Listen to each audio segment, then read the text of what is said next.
এখন আছি প্রিয় নবীজি সাল্লাল্লাহু আলাইহি সাল্লামের বাড়ির সামনে। মাশাআল্লাহ, আলহামদুলিল্লাহ। আমার পিছনে যেটা দেখতে পাচ্ছেন এটাই হচ্ছে প্রিয় নবীজি সাল্লাল্লাহু আলাইহি সাল্লামের বাড়ি। আলহামদুলিল্লাহ, আলহামদুলিল্লাহ। তো এই সাইডে যদি দেখেন এটা হচ্ছে আবু জাহেলের বাড়ি। এটা হচ্ছে আবু জাহেলের বাড়ি, যেটাকে হাম্মাম বানিয়ে রাখছে, বাথরুম বানিয়ে রাখছে। এখানে সবাই এসে বাথরুম করে, হাম্মাম বানিয়ে রাখছে। আর এটা হচ্ছে প্রিয় নবীজি সাল্লাল্লাহু আলাইহি সাল্লামের বাড়ি। আল্লাহ যেন সবাইকে তৌফিক দান করে, একবার হলেও যেন আয়সা ঘুরে যেতে পারে। আলহামদুলিল্লাহ। এখানে না আসলে দেখতে পারবেন না, না আসলে বুঝতে পারবেন না। আল্লাহ আল্লাহ নবীর ঘর।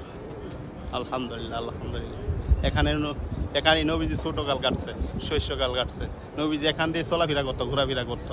আলহামদুলিল্লাহ, কথাগুলো ভাবলে কতটা ভালো লাগে। আল্লাহ, এ হচ্ছে আমি আপনাদেরকে ঘুরে ঘুরে দেখাই। এ হচ্ছে আমাদের পিছনে ক্লক টাওয়ার। এইটা হচ্ছে আপনার মক্কার অপর সাইডে, পিছন সাইডে কাবা ঘরে, যে মক্কা কাবা ঘর আছে, কাবার পিছন সাইডে এটা হচ্ছে প্রিয় নবীজির বাড়ি। কাছাকাছি, বেশি দূর না। এই দেখেন পিছনে হচ্ছে ক্লক টাওয়ার। আমি যদি ঘুরিয়ে দেখাই ক্যামেরাটা, এই হচ্ছে প্রিয় নবীজির বাড়ি। আলহামদুলিল্লাহ, মাশাআল্লাহ, মাশাআল্লাহ। আল্লাহর কাছে লাখ লাখ শুকরিয়া। আল্লাহ যেন প্রত্যেকটা মুসলিমকে মক্কা মদিনা আনে, প্রিয় নবীজির ঘর দেখা না দেখায় যেন একটা মুসলিমকে মৃত্যুবরণ করায় না।